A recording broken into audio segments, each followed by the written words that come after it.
Hugh, what's going on, man? What are you up to today?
You're just chilling, are you? Good stuff. Today is supposed to be a really, really easy rest day, quick day, and I'll do that. So I just hit 160. That reminds me, bloody turn the video off. I just hit 160, and I've been in two minds. I thought about just go back in the house and not doing anything, but I want to train. I want to train. And this is what I fight with all the time. I want to train all the time, but it's not good for you. It's not good to train all the time, especially when over the weekend I want to hit some nice singles. I probably should have rested yesterday as well, but I didn't. So today I'm gonna just work on something that I feel like is not gonna disrupt anything. So I'm thinking about doing some arm wrestling stuff, just some arms, forearms, that kind of thing. So I'll do that. So I'll take you guys with me for that. I don't know how to set this thing up, but I'll do that. I want to do that. I don't know how I'm gonna set this up. Is that gonna be all right? I don't have no idea.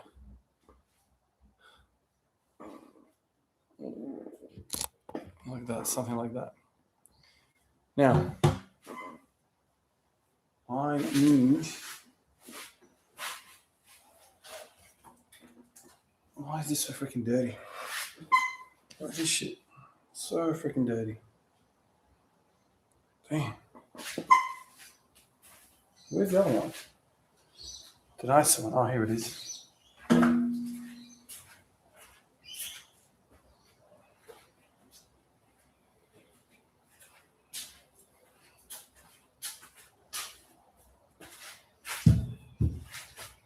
Go grab a chair.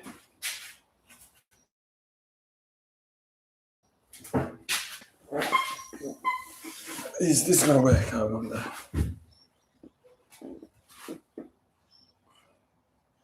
You guys see anything?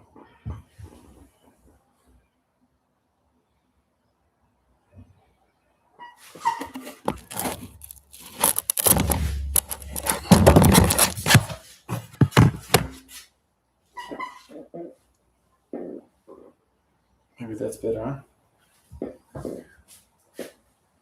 Something like this.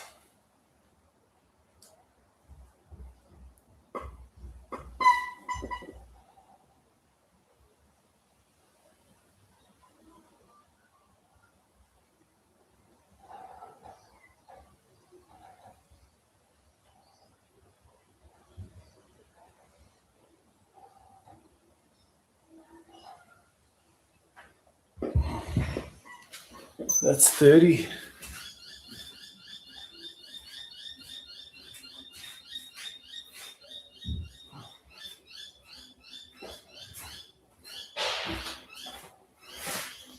I grabbed some of that weight that I got from the dumpster.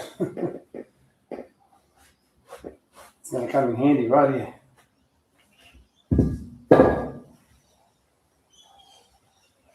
Dumpster weight.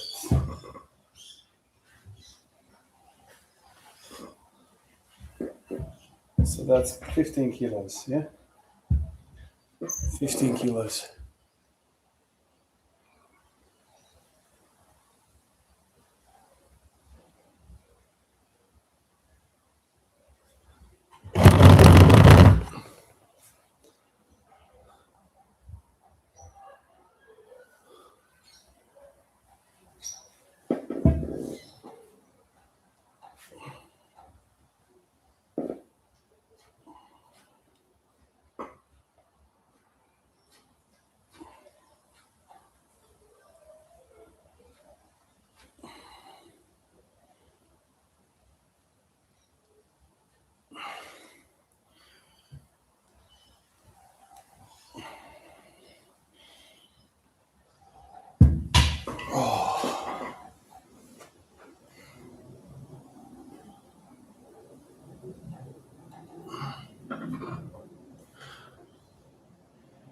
Oof.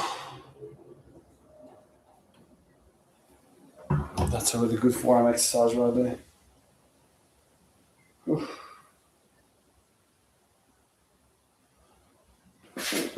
I think that's enough weight.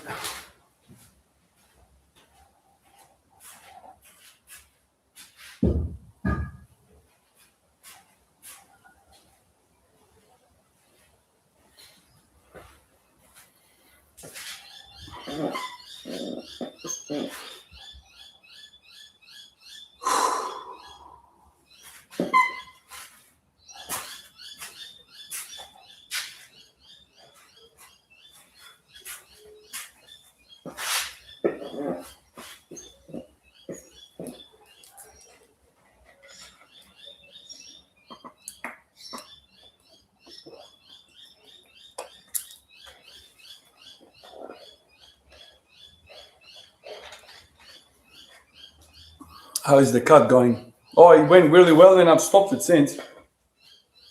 I'm not on the cut anymore. I've called it, man. At 9 kilos, I lost 9 kilos, and I think that was good enough for me. So I'm now back up to 100. I think I went from 105 down to 96, and now I'm about 101. So halfway, about halfway. That was enough for me. Do you have an opinion on training whilst under the influence of marijuana? No, I have no experience with that at all, man. I've never done marijuana. I've never done anything like that. So I don't know. But from what I can tell from other people, it's not the greatest thing. In fact, I met one guy at the gym. He asked me some questions around training, and he basically said that same thing. He was like, I do a lot of weed, and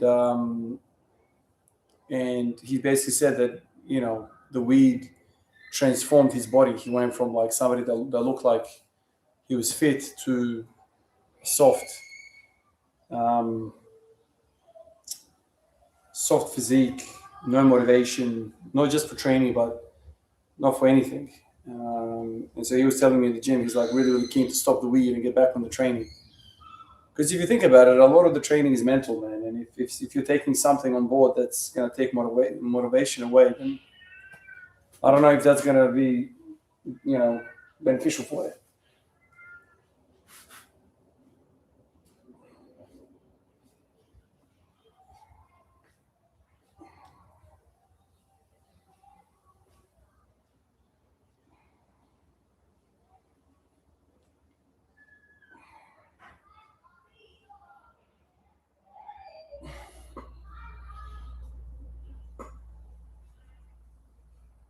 Oh my God, that is a killer.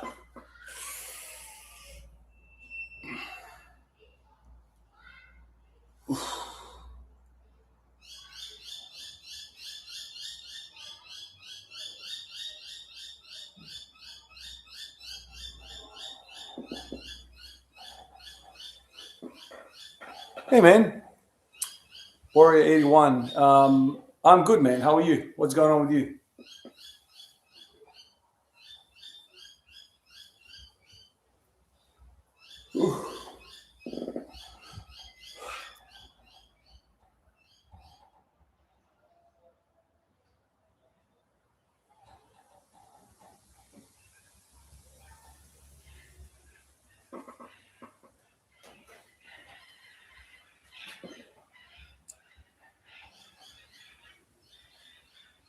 Oh, nice. You woke up. Yeah, I had a nap as well, man. I came back from work and fell asleep on the couch watching the Lakers and the Thunder.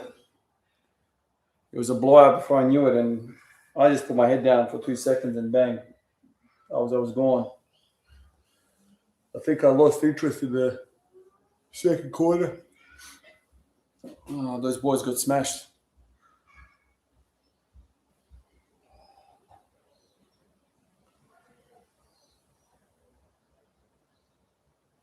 All right, let me get another one here.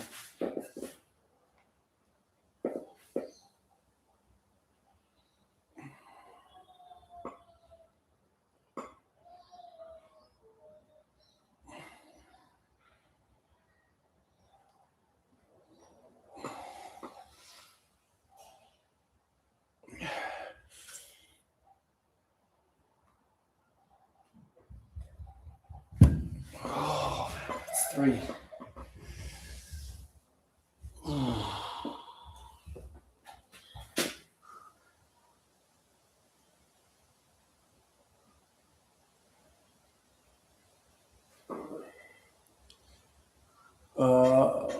But just want to say your videos are amazing. Love it, bro. Oh, thank you, man. I appreciate that. It really means a lot to hear that, man. Hello, Ivan. Wish you have a good day. Thank you. You too, man. You too. Why don't you train with tunes going? I never do. That's kind of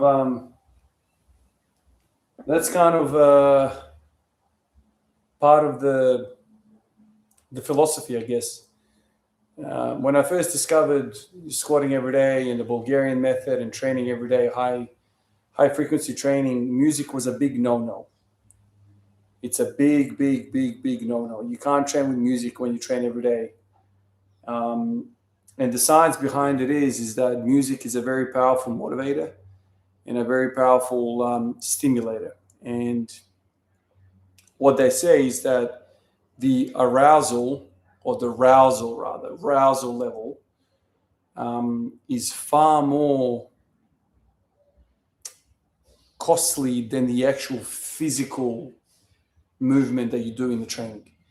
So if you stay calm, you're probably going to be better or more recoverable the next day.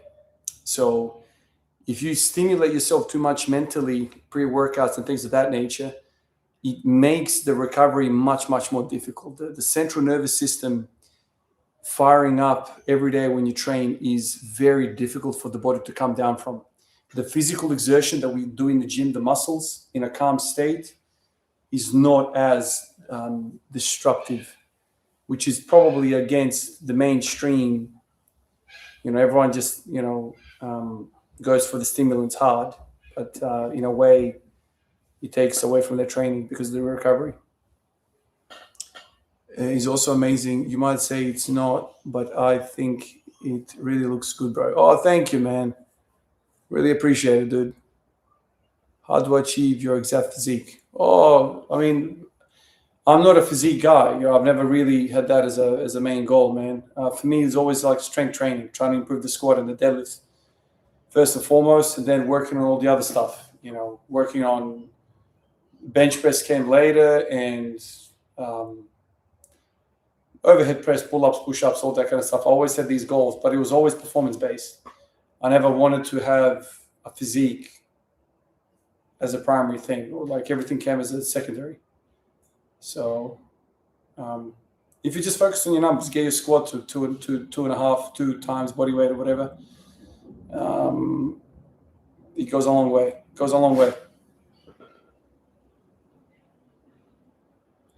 I never thought of it like that. Thank you for that. Yeah, Ram. So this is part of the book. Yeah, if you want to read more about it and kind of understand the science behind it, just read the book if you can be screwed. I mean, nowadays people don't like to read; people just like to listen to podcasts and watch stuff on social media. But like, if you really want to deep dive into it, read the book "Squat Every Day" by Matt Perryman. He goes in depth into that, and obviously, I was very much influenced by Pavel Tsatsoulin's work. So a lot of ideas that I lean into come from those two authors, pretty much. Those are the biggest influences on me. So.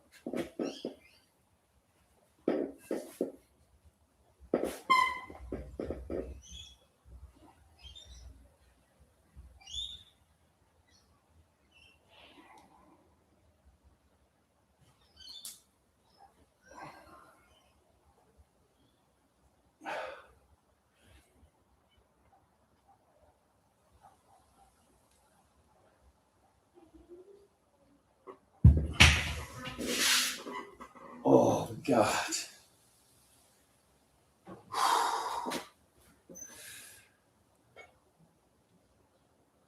Going back to bed. Love you, bro. Thank you too, man. Love you too, man. Catch you next time.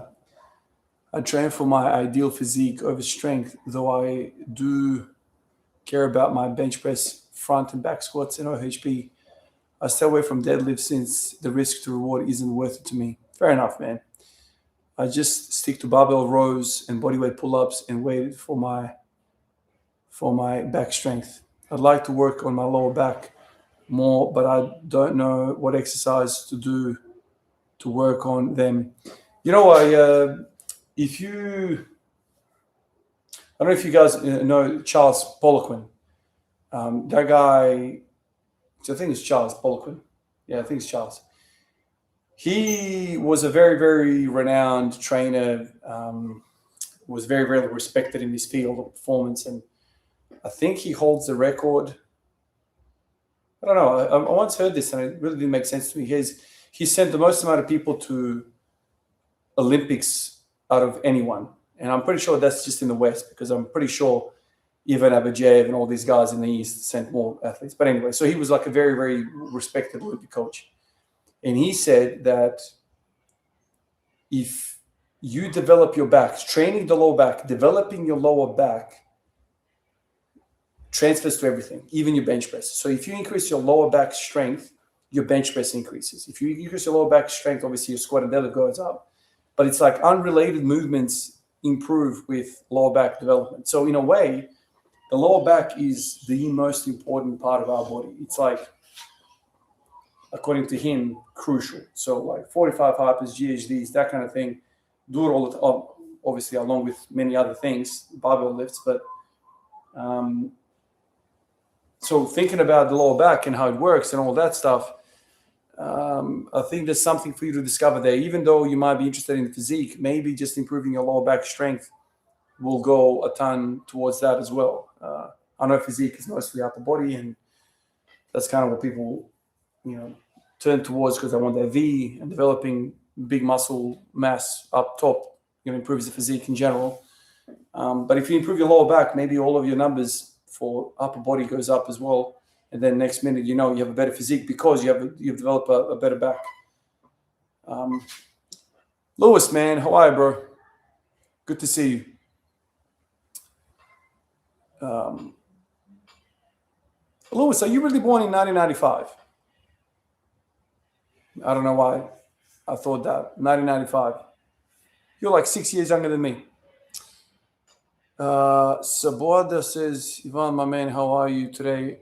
Got the adductor tendinosis checked out, and I discovered it was actually because of my left hip, glute medius, and minimus. Once I strengthened it, adductor felt fantastic. Oh, there you go. Man, it's all tied up. It is all tied up. So for me, I told you, like these machines that I have, man, like the moment I started fixing the sides, my adductor started feeling really good. It's the side hip. The side hip is so critical to lower body functioning. My gym doesn't have a specific low back exercise per se, though. I've been working on my hip flexors like you are doing, and it's helping my daily life, to be honest. Oh, good stuff. Good stuff.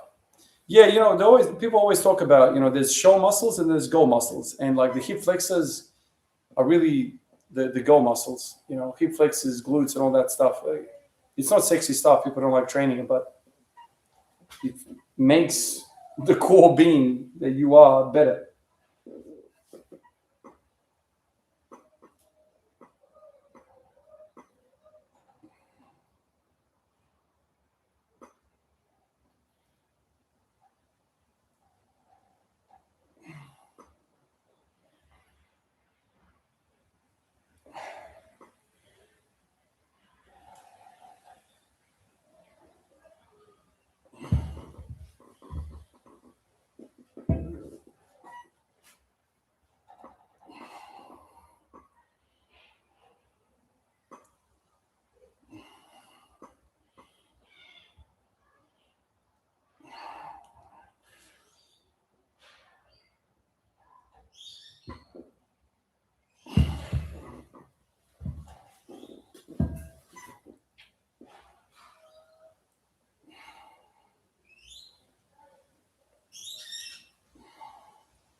I've also been doing dynamic hip stretches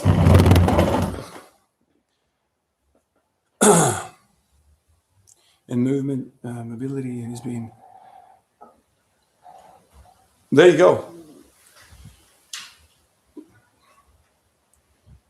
That's the thing, man. I mean, every muscle kind of helps us in everyday life.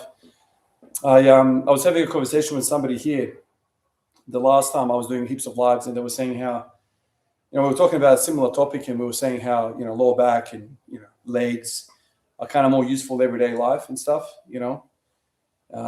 picking things up, moving things around, working in the backyard, all that kind of stuff. And I kind of mentioned like biceps are not that useful. And we started kind of talking about that. And he basically made me understand that biceps are actually very, very important as well. Like, think about it. Anything we pick up and carry around, it's the bicep. It's actually the bicep. And if you think about it, the tricep is probably less, important. If you want to carry a microwave around, a TV, pick up a fridge, or pick anything up, like move anything, the bicep is there, it's being used. Like, I don't know. I mean, you can carry things like this as well, I suppose, but like anything, your child, you're carrying your child. Man, speaking of children, like holding a kid for a while, even if it's a baby or whatever, it doesn't matter. Just holding a child like this for an extended period of time, the meanest bicep pumps I've ever felt is carrying a child. And so, in a way, training your bicep is very, very beneficial, man. Like, it is unbelievable. And in fact, I remember when I first became a dad, this was like a long time ago now. Boy's going to turn 10 this year. I remember training my bicep on the side, not because I wanted bigger biceps, just so I can handle carrying him around. And it helped, I must say. It helped. Lewis says, I turned 30 in December. People at judo keep telling me it's downhill from here, but I think I'm still in my prime till I'm 40. Hey, look at LeBron, man. Look at freaking LeBron. I know he's an amazing athlete once in a lifetime, but I just keep looking at him and I'm like, dude, he's the fittest guy in the NBA and he's 41. So there's definitely lots and lots of time left. And it depends. Like, you can always transition into other things in this fitness industry. You can run, you can do arm wrestling. There's arm wrestling guys in their 50s who are like amazing.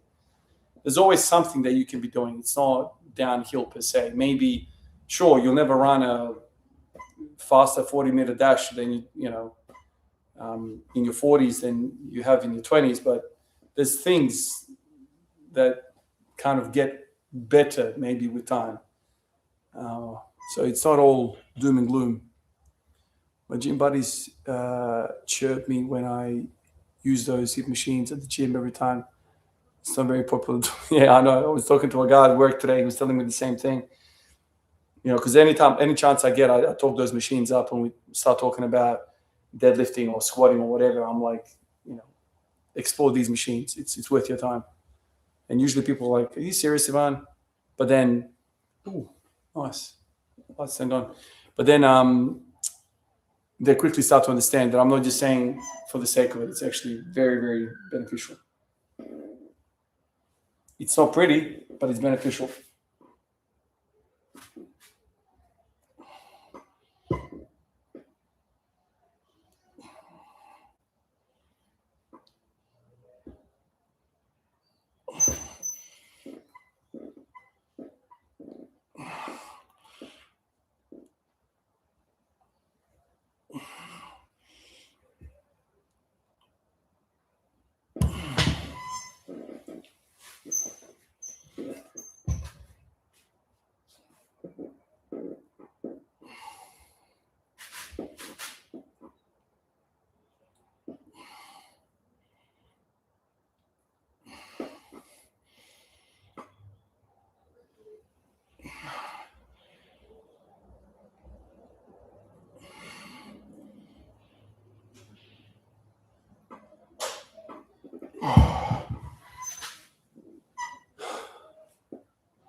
Can you name the gentleman's name once more? Which gentleman? Which one, man?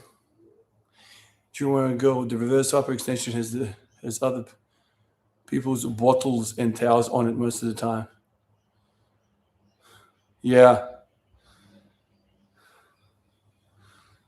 It's a good machine.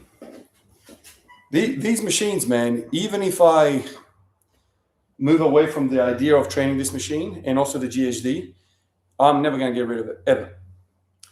Because in my mind, I'm like, if ever I get to a stage where I hurt my back, and God forbid I ever do that, this is going to be my savior. It's kind of like, you need to have this, in my opinion. You might not be in the mix right now because I'm feeling great and I'm doing all sorts of stuff, squatting, chasing other weaknesses and whatever. But if I ever, for whatever reason, something happens, straight into this machine, bunch of sets there, that can be my whole training program right there. It's the fact that I have it here makes me feel good.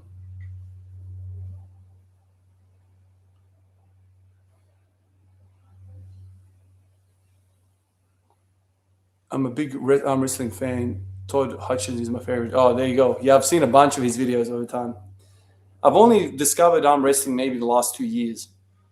And like, I haven't been crazy about it, but I've had periods where I've really, really trained arm wrestling movements. And I don't know. I don't know why, but it's appealing to me. It really is appealing to me. So, yeah, maybe as time passes, I'll get more and more into it. I don't know. Are you back to gaining weight or still doing the fasting at a low body weight? I'm done with that. I did that for damn near 6, 7 weeks, 8 weeks, something like that. Lost 9 kilos. I've had enough. I've had my reset, so I'm good now. Back on trying to build again. I'll probably stop competing in judo at 35-ish and then maybe coach and just put all energy into strength training again. Pulled 290 in like 2020 and still haven't touched the 300. Yeah, so I remember this conversation with you, man. I remember talking about how to get to 300, and I mean, I pulled 285 18 months ago. And that was on a deadlift bar, but regardless, I've not been back anywhere near it. I've done some good things with the squats. I've been kind of happy with that in the bench press. I've done some good things, but to get back to the whole deadlifting, it's a very specific type of training. And I think I need a few things. I've been thinking about whether I can emulate that at home, but the leg press is staple. The hack squat was a staple in that period. And I think I would need to have that to kind of replicate that period that I had. So, yeah, I don't know. 300 sounds amazing, man. Absolutely amazing. And I think last time we spoke, Lewis, you're much lighter than me, right? So you pulled that crazy weight, freaking even lighter than me, man. That's so impressive, dude.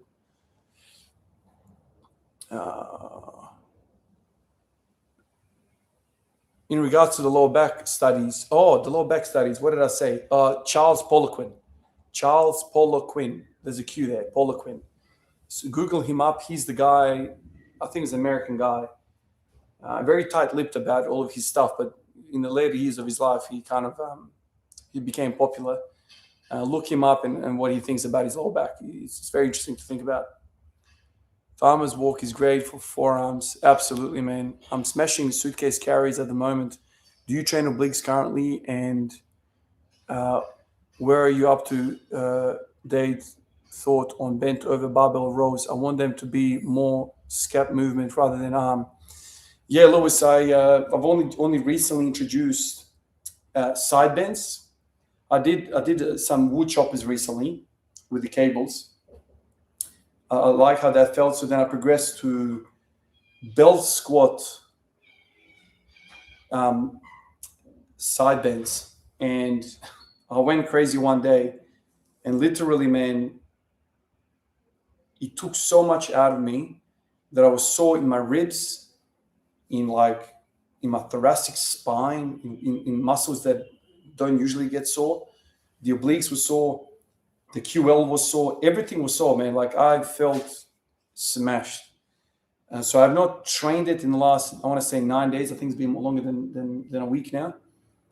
But yeah, I don't venture too far away from oblique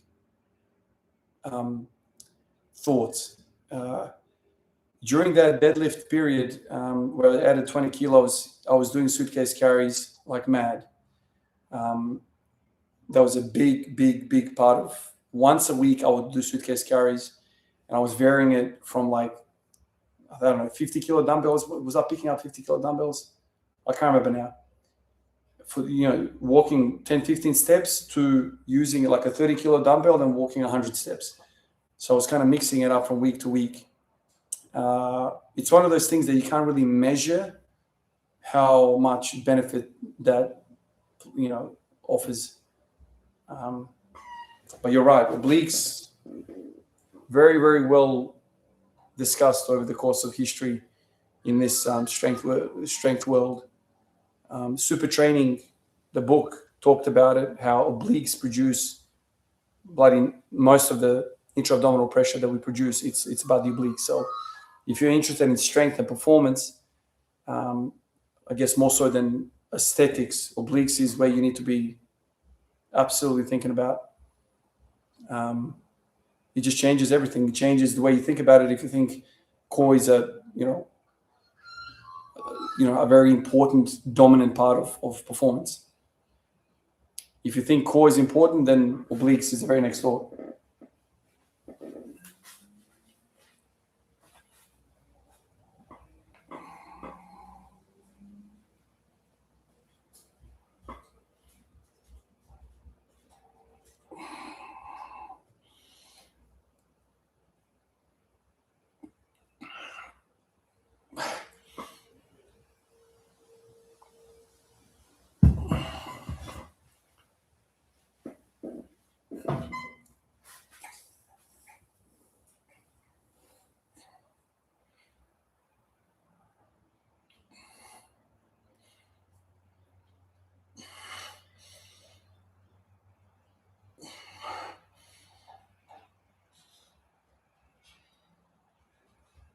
Oh, man.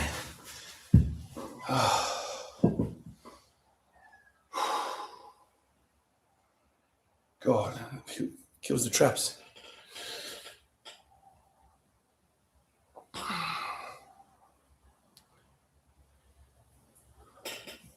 missed some things. Todzilla Gaines. Yo, good morning, friend. From Detroit. Hey, that's those. What's going on, brother? I feel like bulking and eating to intentionally gain weight is an unavoidable fact to gain strength at this stage. Yeah, I mean, for sure. That's our steroids, if you think about it. That is the only thing we have left. Once you've been training for a long, long time, if you want to improve your performance, you just gain weight. Just gain weight, you gain a lot of weight, and then all your lifts improve. Do you want to do that or not? It's entirely up to you. That's your thing. I genuinely feel that I still have room for improvement without going to that extreme. There's a bunch of things I can improve on, weaknesses and things that I can iron out, and then I expect better performance. But you're right.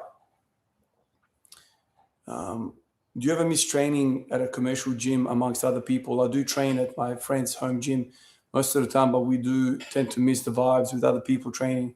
It's nice motivation. Yeah, it's nice. It's nice. But what this has over everything at the gym is peace. And peace I value a lot, man. And I don't know how old you are, Ram, but the older you get, the more you value peace, man. So yeah. Stallone is what about her? Is about what I know about arm wrestling. Over the top with Stallone. I bought that machine yesterday. What machine did you buy? Yeah, one of my issues is my body weight getting stuck at 86, 88. My best SBD is at 89, 94. I'm back up to 89, 90. Oh, there you go. Yeah, I mean, wrestling is, or judo in general, it's the weight classes. I feel like when you reach at the point, it becomes extremely difficult with the amount of calories, etc. You cut down a few kilos and yeah. For Natty's, bulking is unavoidable. I don't care. I don't know. I've been able to get strong while cutting or maintenance. Yeah. Running where you had the oblique importance for lower back reference.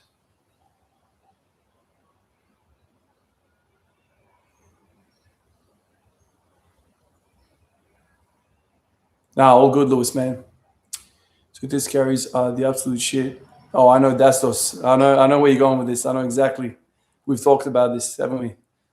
After suitcase carries can't be overstated. Absolutely. Are you still running? Would you ever get back into it? And do you still wear your barefoot shoes? I haven't worn barefoot shoes for a while, man. For a while. Yeah, just I gave him a good go. I had some ideas. I thought it was going to be more beneficial than it ended up being. I thought it was going to improve my dorsiflexion and my foot health and all this stuff, but I don't know if it made a lot of difference. That's my honest opinion. I don't know. I wore it every time I trained. I ran with it. I did all sorts of stuff, and my dorsiflexion didn't really improve. I don't know. Nothing noticeable to me. They're amazing. Like I love wearing them. But last winter was what put me off because I was freezing my freaking feet off here, freezing my ass off here. Cold feet, cold anything makes mobility bad. So if you want to have good mobility in your feet and your foot, get the thing warm. So when you're walking around on concrete here and you got cold feet, you're freezing your ass off and having a tough time for what? Like, I don't know. I didn't see a value in it anymore, so I stopped it.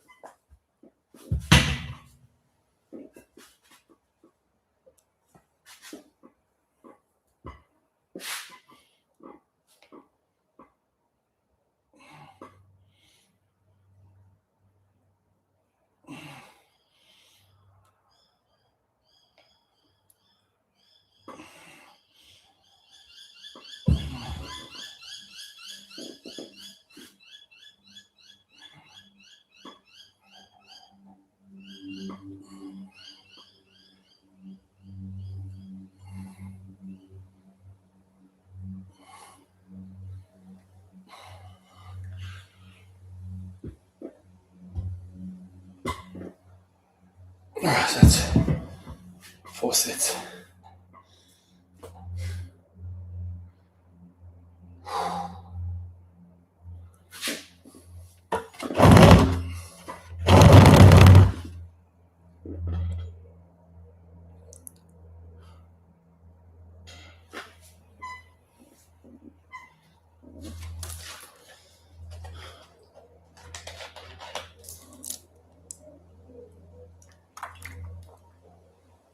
There you go. I'm having trouble drinking, so this is pronation.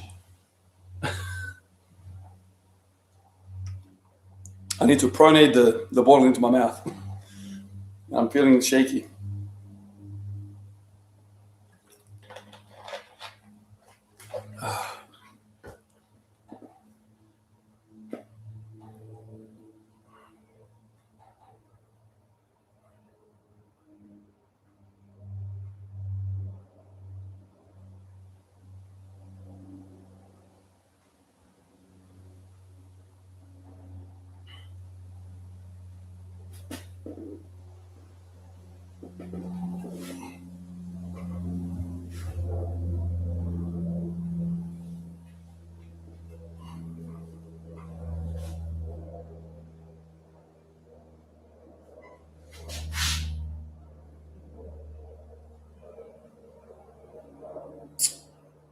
The thing about weight arm wrestling training is all the ways that they use the belts.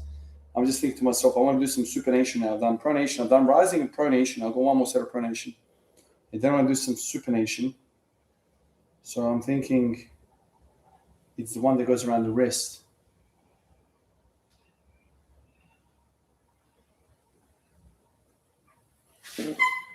Where did I put?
Miz, what's happening, man? What do you think your true current 1 rep max is right now on the high bar squat? Oh, not very good. It's not.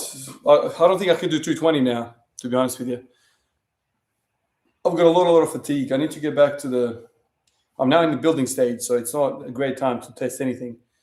Hopefully after this smashing of the hips, I'll start to feel a little bit better soon. When I start to feel like the hips are on the mend and getting really, really strong, and I start to really move the needle on these abductions, then I'll plug in the low bar squats. And then when I start to do the low bar squats, 190 for 5x5, 200 5x5, then if you ask me then I'll feel really confident to hit 240 again, or try to get to 240. 237 is my max now. 240 is the next stop, but I don't want to waste a block pushing something that I don't feel like I'm ready for. So yeah, give me a few months to get prepared, and then I'll try. What's the forearm training for? Lewis, to be honest with you, man, today is supposed to be a rest day. Nothing posterior, nothing that involves the squats. Saturdays and Sundays is when I try to do a 1 rep max. It's not even 1 rep max. It's just a single, because I do daily sets of 5. I do one set of 5 every day with 180. While I do all the other kind of accessories. And on Saturdays or Sundays, it depends what happens with the family and all the sporting commitments that I have with the kids. I try to come in and I try to do one single, hopefully at 200, hopefully 210, 220. I haven't really done that in the last few weeks. And part of the reasons why I haven't done that last few weeks is because I haven't been resting. Like the Thursdays and the Fridays have turned into some more hip work, some more quad work, some more. And so I'm not really rested for it. And so, but, I have that itch for training. And so forearm training is one of those things that I know benefits me, benefits the elbows, and then I can start benching. I haven't benched for a little while. So I've been thinking, okay, I can get that itch of training, doing arm wrestling training while I'm resting and preparing for the squat on the weekend. So ideally, I should be training my lower body and everything that I really want to do, kind of like, I don't know, from Saturday to Wednesday, and then Thursday, Friday, I should be chilling, preparing for that heavy squat. And so today's Friday. So really what I need to be doing is something completely unrelated. And I feel like arm wrestling training is that exactly it. As long as you don't go crazy with the central nervous system with some of these things, with the forearms, I think I'll be all right. But Lewis, I don't know if you remember back in the day when I hit that 155 on the bench press, that was purely as a result of me doing forearm work, arm wrestling work, getting rid of that pain, which is here, both sides. The right side was much, much worse. The way I got rid of that pain was to do pronation. I discovered that and I went crazy with it. And then when I was doing bench pressing, my elbows felt so freaking good, dude. It felt amazing. And so that's kind of how arm wrestling came into my life. It was because I needed pain relief. I was in a crisis. I couldn't open a drawer in the morning, man. That's how bad it was. And arm wrestling saved me. In fact, one of the fellas messaged me that watches me. He's a bench-only guy. He benches like crazy amount of weight, like 200 plus kilos from the States. And he said, Ivan, I've been listening to you talk about your forearms, your elbows, your elbow pain. And he's like, you need to look into your forearms. You need to look into your forearms, get those sorted, and your bench will start to feel good again. And he's like, trust me, I'm a bench press only lifter. Let me push you down that path. And so he did.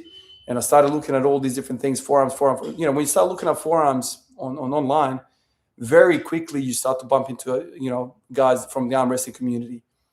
And this, from a bodybuilding perspective, is what the hell is this? There's no range of motion. It just makes no sense.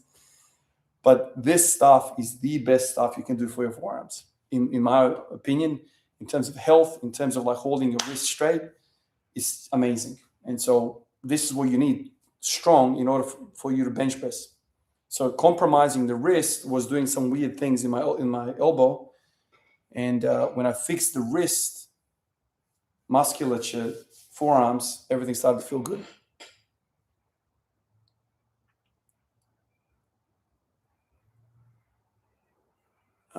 Yeah, find bulking hard.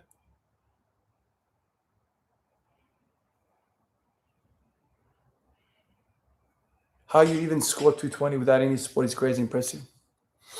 Thanks, man. Thanks. It's just the support that you need is the hips and the lower back and the upper back. That's the support. Yeah.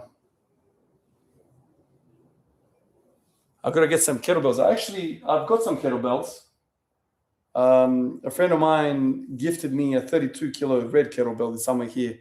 I haven't really used much of it at all. Now, I need to work out. I don't know where the freaking strap is.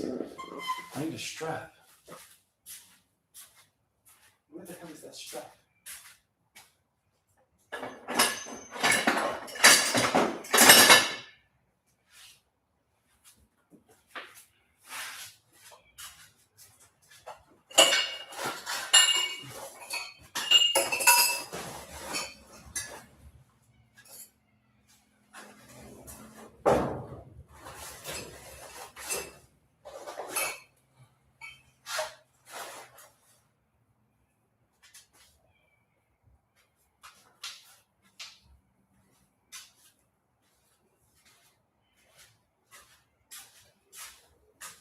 Now that I think about it, I think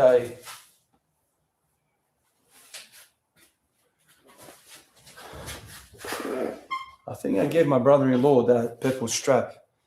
Now that I think about it, and that's why I don't have it. I want to do some supination now. I don't think I have it.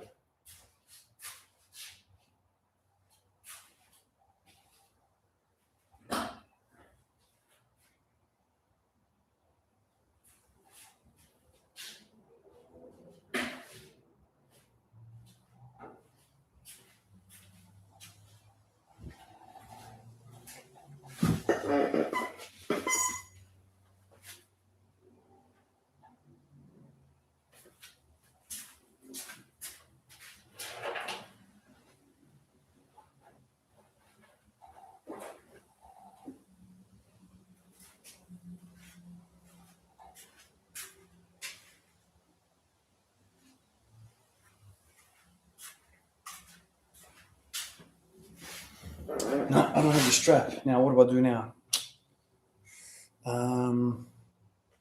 Rising pronation is done.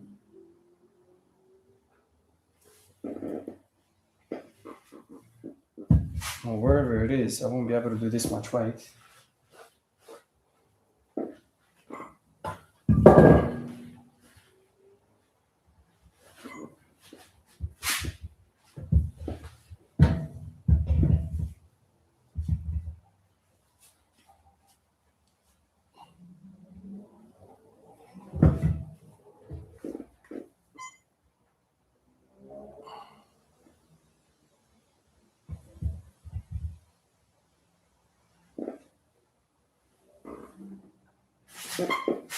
I said freaking out the strap. What the hell,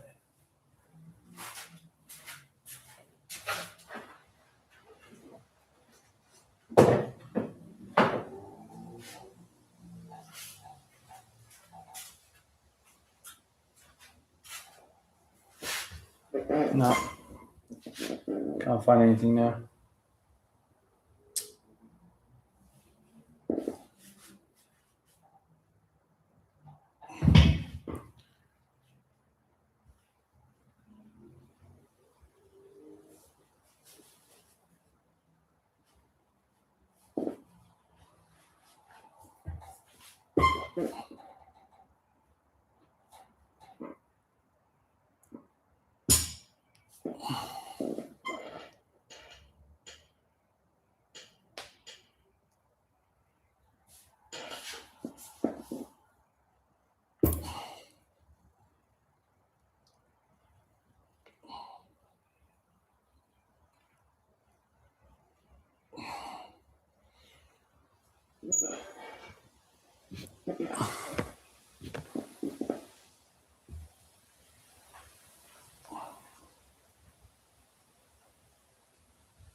Have a good day, Lewis. See you, man. See you next time.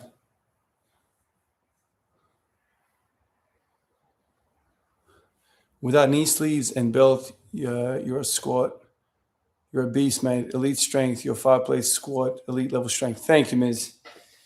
Yeah, I mean, I never saw it coming either, man. When I first did it, I was really surprised by it. But it's amazing how light a five plate squat can become when you address the weaknesses, man.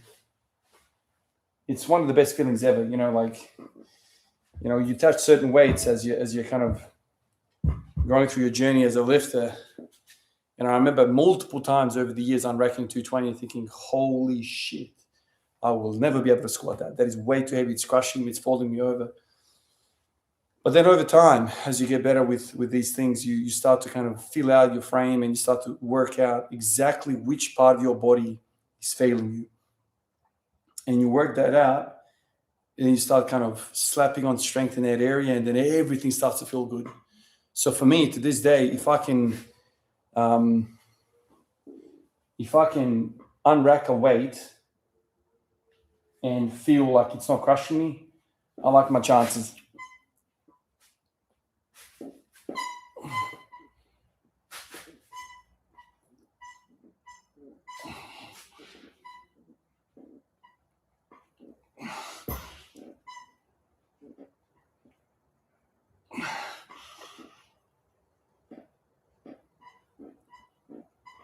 Oh my God, that is a killer.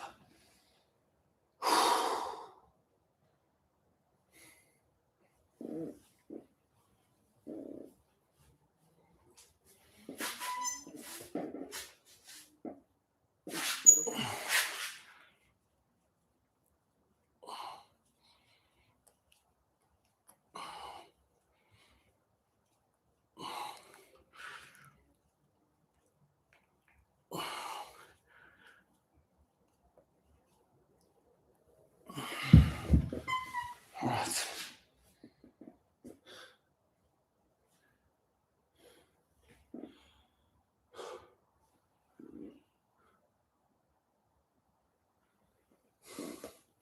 Yeah.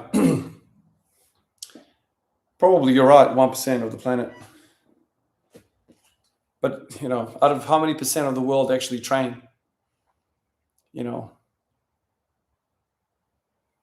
Oh, you mean 1% of the lifters who actually train? Yeah.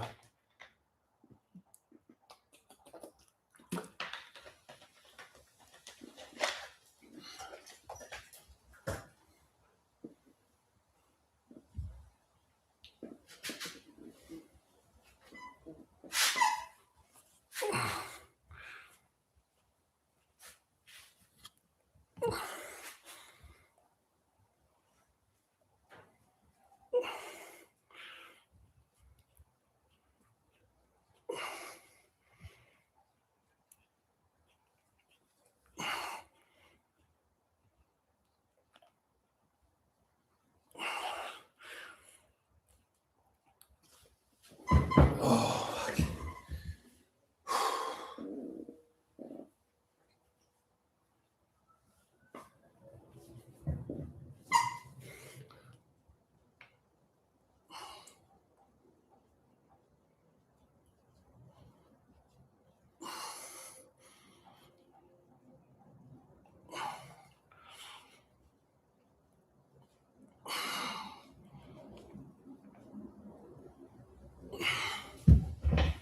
That's true.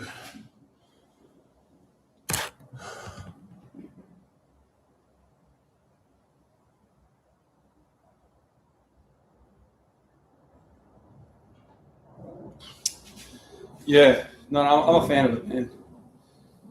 A number of years ago, I would have not been a fan, but now I'm definitely a fan of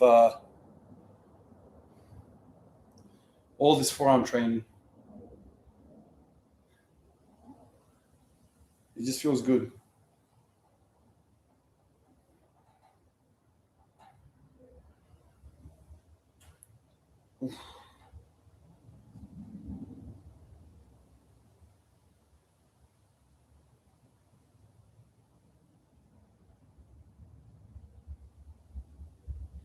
Just trying to think. I don't want to do it one by one. I want to do both at the same time. Where's that purple strap? No idea.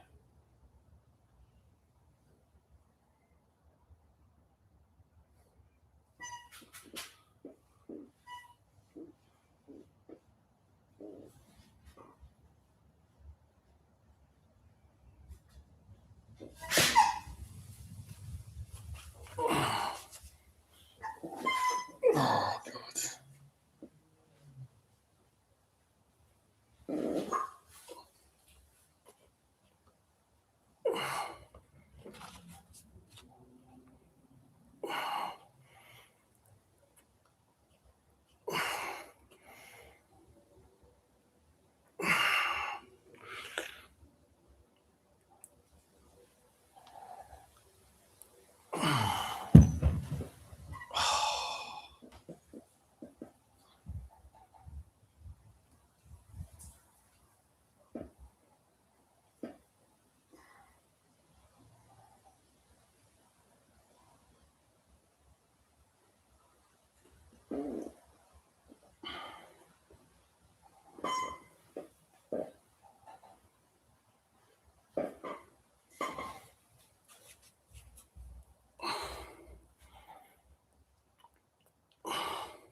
Oh, man.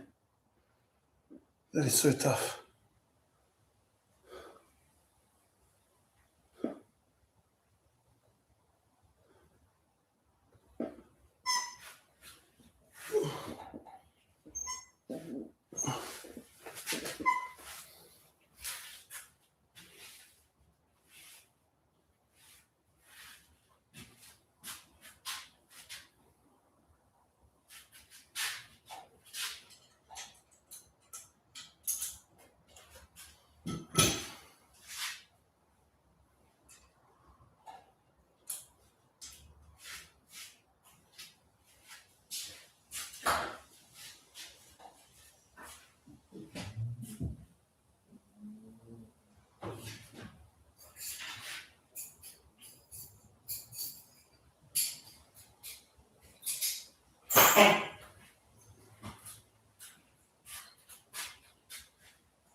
I'm just trying to experiment with something, boys.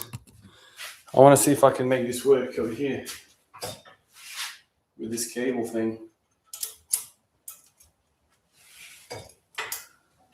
If I put this down.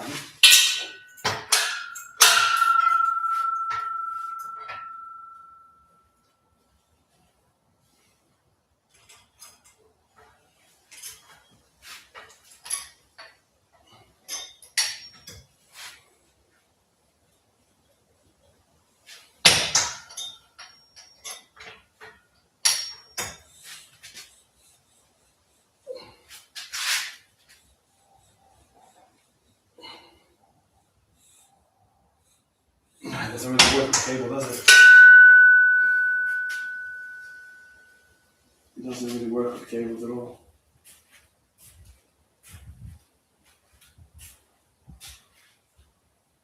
Oh, here it is.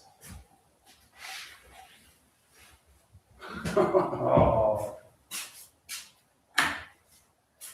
Found the strap, fellas. Found the strap. Oh my God, thank God. I knew it was somewhere here. Found the beautiful strap. So now, the hope is I can hook this up in such a way where I can do both at the same time.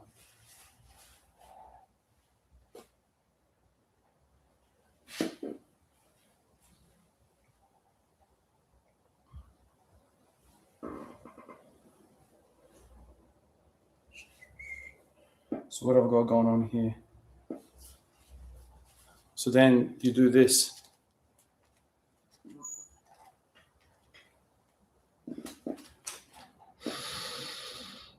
Ooh, let me see if I can do something with this.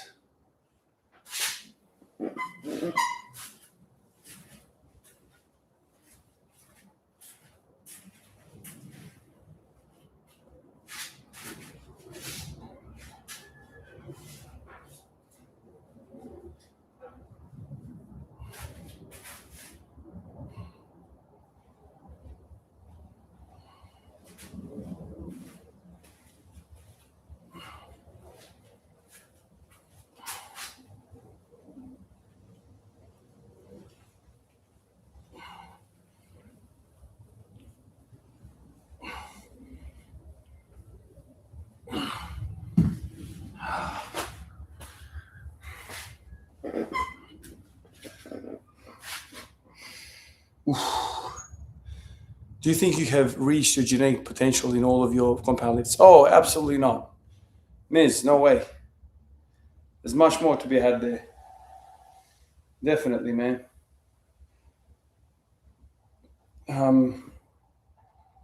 Much more to be had. If you hold the strap like that, wrap the middle through a kettlebell handle or put a dumbbell in the middle. Yeah, that's it. Perfect. Yeah. Anytime I can get away with using, two, like one at a time or two at a time, it's so much more time efficient than one left, right, especially for this kind of stuff. I will,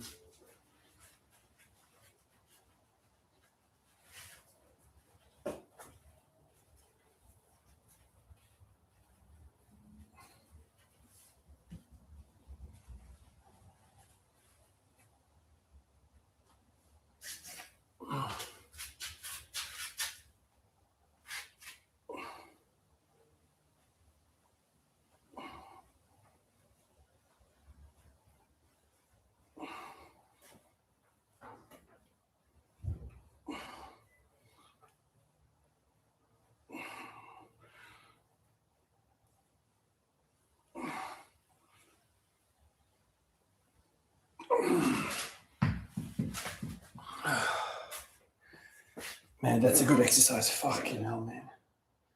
That is amazing.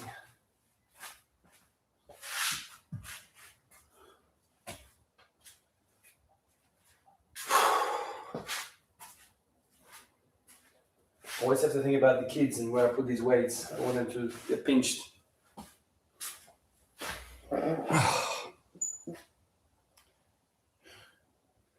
Supination. I feel like supination really pops your biceps out.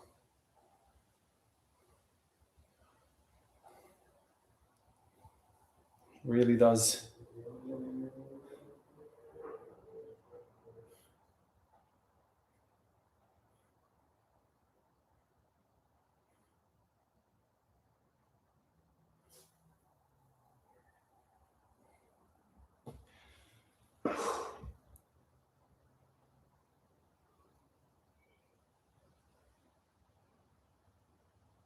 Yeah, there you go. A towel. Yeah, that makes sense. Hey, thank you, man. Joram, thank you, man. I've always enjoyed the lives. Always enjoyed the lives, man.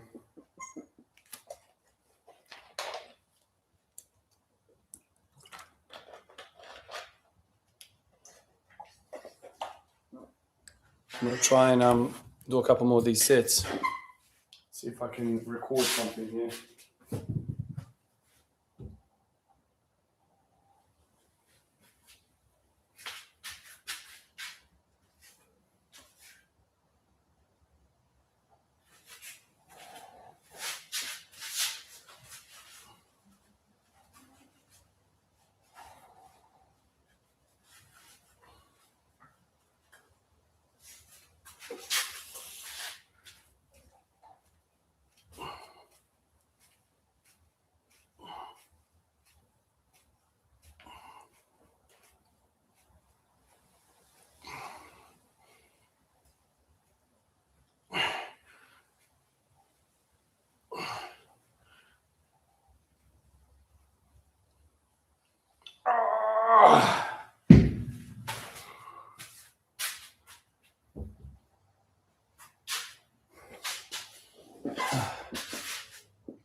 Oh man.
That's 3. I'll do 2 more of those, so that'll be 5.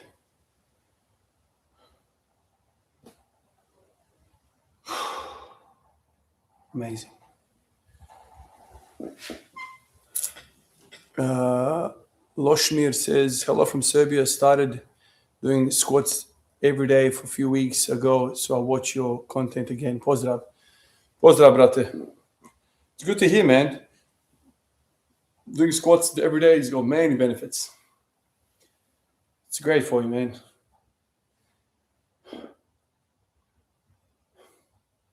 Well, at least it's exercise every day. That's first and foremost.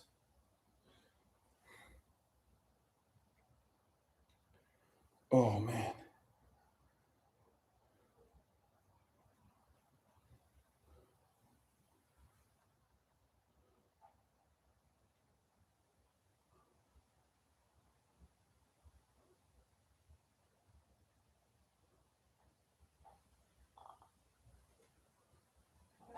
Huh? Almost.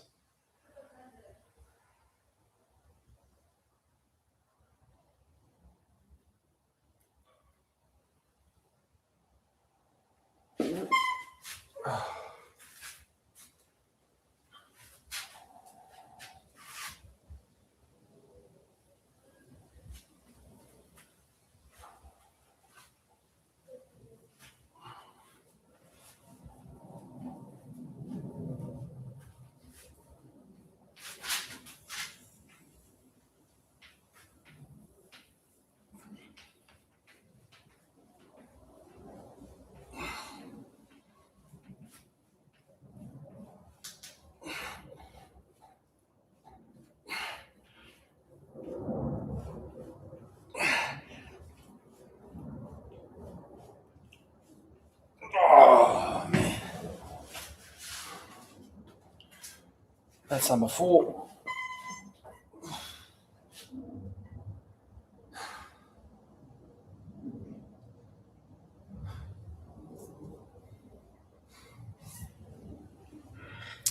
Have you ever tried to do some rope skipping, jumping? Personally, I love it as a warm-up to get the body active and the blood flowing. Plus, seeing as you how good running felt for you a while back. Yeah, I used to do quite a bit of skipping. Back under 18s, I think.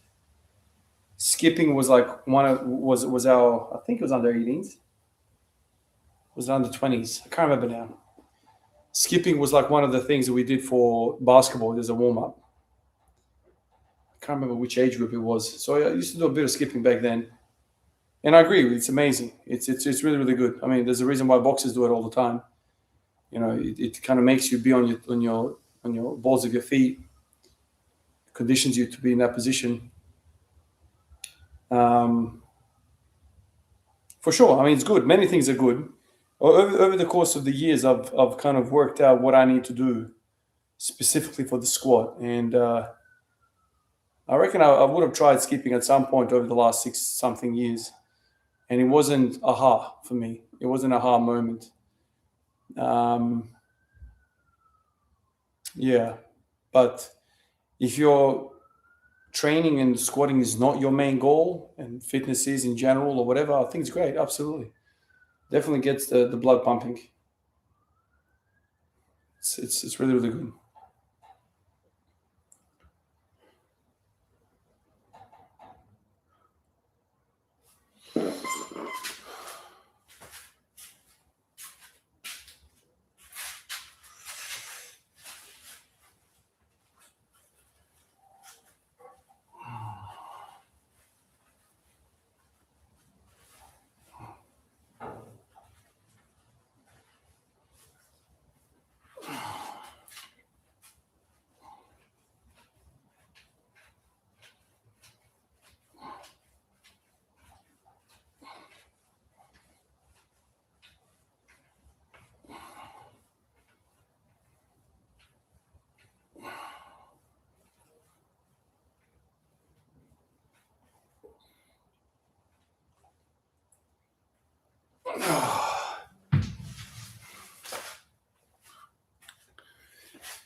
All right, boys, I think that's it. I'm going to jump on out of here. Like always, appreciate everyone that's been on the stream, gone and come and chilled out. I love doing these, so I'll be doing as many as I possibly can over the course of the near future or whatever. I love it. So, like always, appreciate you fellas. I know a lot of you guys have come and gone, and you're not going to be here to say bye, but thank you, and I'll see you next time, mate.